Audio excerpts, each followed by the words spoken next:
sejam bem-vindos a mais um vídeo. No canal mais um vídeo, galera, a Guerra Franco-Prussiana e a unificação da Alemanha. É no canal DGP Mundo, o melhor canal de geografia do mundo. É. Porque é do mundo. E o mundo é do quê? Da geografia. Do mundo. Do mundo. É.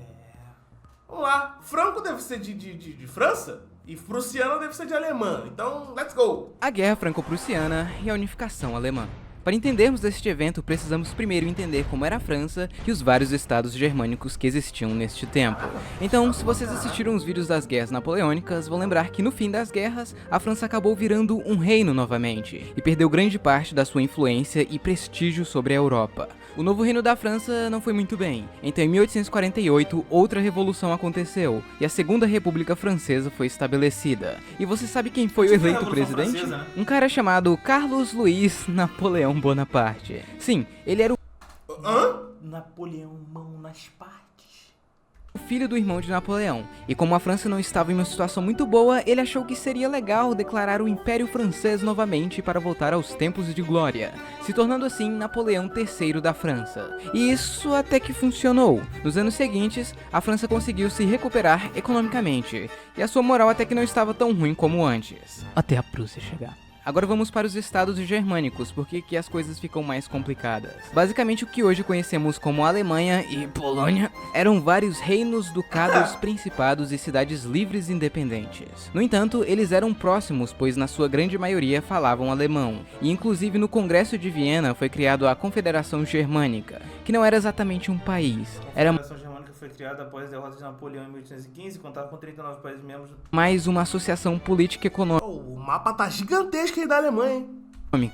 E a ideia de criar realmente um país chamado Alemanha, que incluísse todos os povos alemães, era algo muito discutido entre os governantes e entre a população alemã em geral. Porém, colocar isso em prática era outra história. Existiam basicamente dois planos de unificação alemã. A Grande Alemanha, que incluiria todos os povos alemães e seria liderado pela Áustria, e a Alemanha Menor, que não incluía a Áustria na unificação e teria a Prússia no comando. Como a Áustria estava passando por vários problemas internos, e no mais eles já tinham seu próprio império, que incluía outros povos, o trabalho de unificar a Alemanha ficou nas mãos da Prússia, e de um cara chamado Otto von Bismarck, que virou primeiro-ministro do Reino da Prússia em 1862. E ele já tinha seus planos para tornar a Prússia o estado germânico dominante na região. Bismarck começou melhorando a diplomacia da Prússia para fazer alianças, ou pelo menos deixar os outros grandes países de fora de possíveis guerras que pudessem vir a acontecer. Eu nunca comi uma baguete. Muito caro quando cheguei lá em São Paulo. A baguete era 30 conto. Que? A baguete. Puta merda. Vinha recheada com Ah. tudo, né? Aí eu, quanto é que tá? R$29,90. Eu. E ele sabia que teria guerra, então também já começou a preparar e modernizar o exército prussiano. A primeira guerra de unificação alemã foi a Guerra dos Ducados, onde a Prússia e a Áustria se aliaram contra a Dinamarca, pois a mesma tinha declarado que os ducados de Schleswig e Holstein eram territórios dinamarqueses, sendo que Holstein fazia parte da Confederação Germânica. Depois de derrotar os dinamarqueses, a Prússia ficou com Schleswig e a Áustria com Holstein. Porém, a divisão desses territórios causaram... Sabe quando você tá na quinta série e você começa a ouvir inglês, porque tem aula de inglês agora, quando você começa a dar risada dos termos? Então, a gente tá dando risada. alguns problemas entre Prússia e Áustria. Isso acabou gerando a Guerra Austro-Prussiana. A Áustria conseguiu o apoio de vários estados germânicos, já que eles tinham influência sobre esses estados. Já a Prússia se aliou com o recém-formado Reino da Itália, com a promessa de lhes dar o território de Vêneto. E a guerra durou mais ou menos 7 semanas, terminando com a vitória da Prússia. No Tratado de Paz, a Prússia anexou vários estados ao norte da Alemanha e criou a Confederação Norte Germânica. A antiga confederação foi desfeita e a Áustria perdeu sua influência sobre os estados germânicos. Porém, ainda faltava esses territórios ao sul. Bismarck sabia que ele não poderia continuar se expandindo desta Por forma. enquanto tá tudo pois tranquilo, David Jones. uma hora ou outra, outros países iriam intervir. Então, para realmente unificar a Alemanha, ele precisaria que os estados do sul, por livre e espontânea vontade, se juntassem a eles. Só que existia mais um obstáculo: a França, pois a mesma tinha influência sobre esses estados e não iria permitir sua integração com a Prússia. O plano de Bismarck era fazer com que a França declarasse guerra contra a Prússia, para assim ter o apoio dos estados germânicos do sul e evitar interferência externa. Sem falar que ter a França como agressor dos germânicos seria uma boa jogada para os estados do sul se juntarem à confederação e serem protegidos pela Prússia. Então Bismarck sentou e esperou a oportunidade chegar. Até que em 1868 aconteceu uma revolução na Espanha chamada La Gloriosa, que fez a rainha Isabel II abdicar do trono. Agora a Espanha era um reino sem rei. Daí eles mandaram uma carta convidando o príncipe Leopoldo de Hohenzollern para ser o rei da Espanha. Guilherme I, que era o rei da Prússia, e até o próprio Leopoldo não estavam a fim de aceitar. Porém Bismarck viu nisso a oportunidade perfeita para deixar a França 100% putaça. Então ele insistiu que Leopoldo aceitasse a oferta. Quando a França descobriu isso, eles ficaram 100% putaços, até porque a Prússia ganharia um forte aliado e deixaria a França encurralada. Então Napoleão demandou que Leopoldo não aceitasse o trono, e ele falou: ok. Poderia ter acabado aqui como vitória diplomática francesa. Mas Napoleão mandou um embaixador para falar pessoalmente com Guilherme I, só para ter certeza que Leopoldo não iria realmente aceitar, e também pedir para que o rei prussiano garantisse que nenhum Hohenzollern jamais sentaria em trono espanhol. Guilherme I replicou dizendo que ele não poderia garantir tal coisa, e a conversa ficou meio estranha.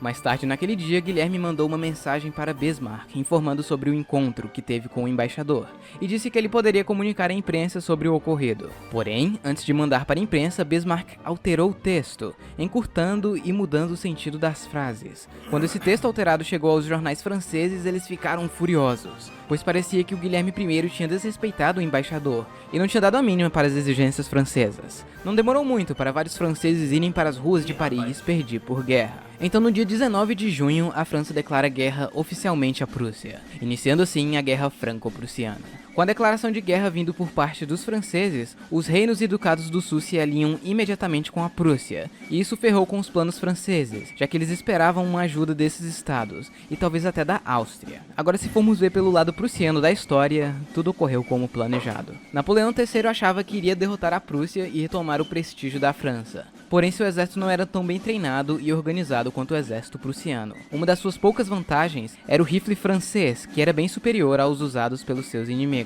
Já a Prússia tinha a vantagem de um exército mais treinado e com disciplina 150%. Outra vantagem dos prussianos foram as linhas de trem, pois com elas eles puderam reunir grandes números de soldados de uma maneira rápida e eficaz. Já a França demorou muito para reunir os seus homens, o que lhes deixaram em uma extrema desvantagem. A primeira ação partiu dos franceses, que fizeram uma linha defensiva na fronteira alemã e ocuparam a cidade de Saarbrücken. Porém, quando os franceses viram que os prussianos conseguiram mobilizar um exército gigantesco em pouco tempo, eles se retiraram da cidade para pegar uma posição mais defensiva.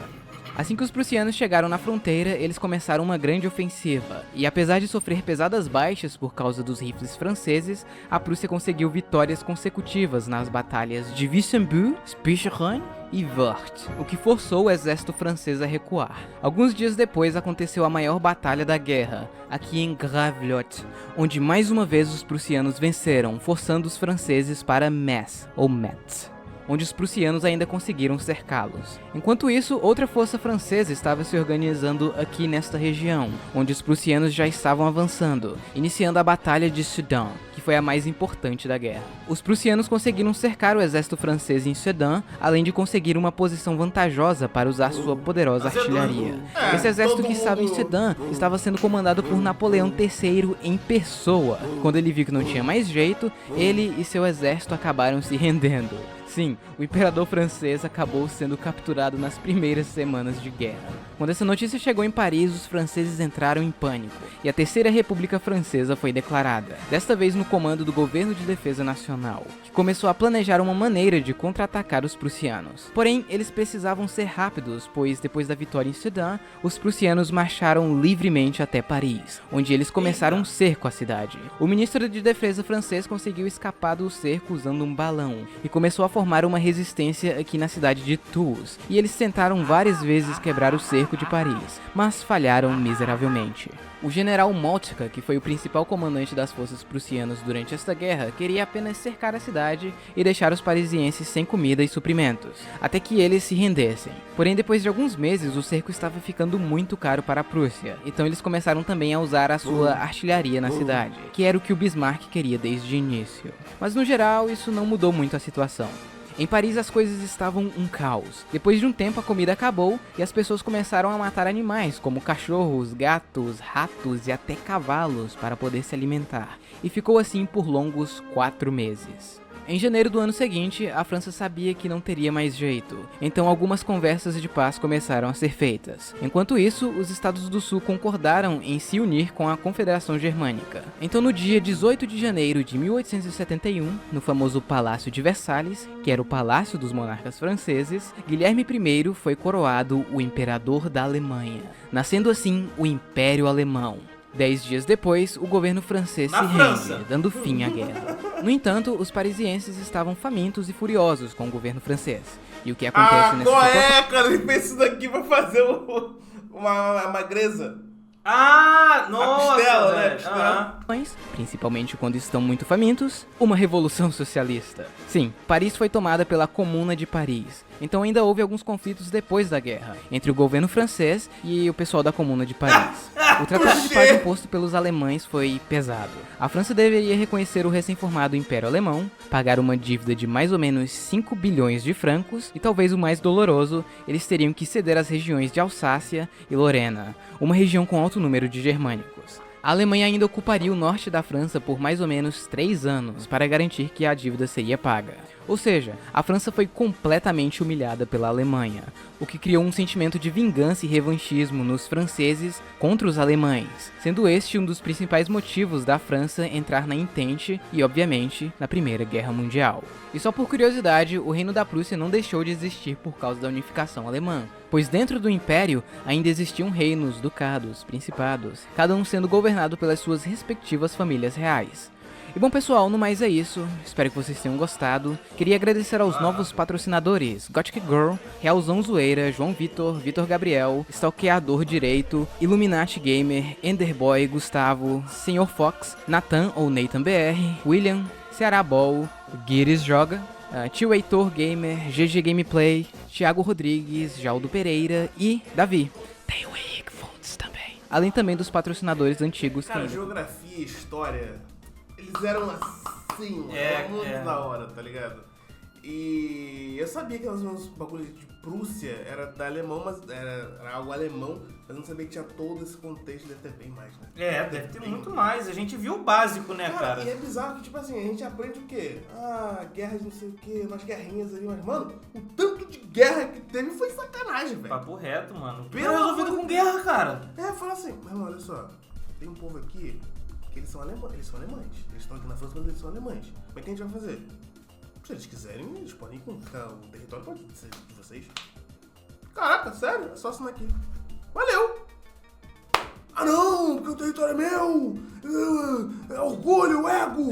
Cara. Pô. Enfim, mano, eu gosto de história, eu não conhecia muito sobre isso, agora eu sei um pouco, né? E se vocês gostaram e quiserem mais vídeos, comenta aí e deixa muito like. Valeu, é isso. Até a próxima. Tchau! E galera, antes de sair do vídeo, aqui está o nosso segundo canal, o Mais Um Canal. É lá que ocorrem as nossas lives. Inclusive, aqui, ó, é a nossa última live. Vai lá e se inscreve. Get it.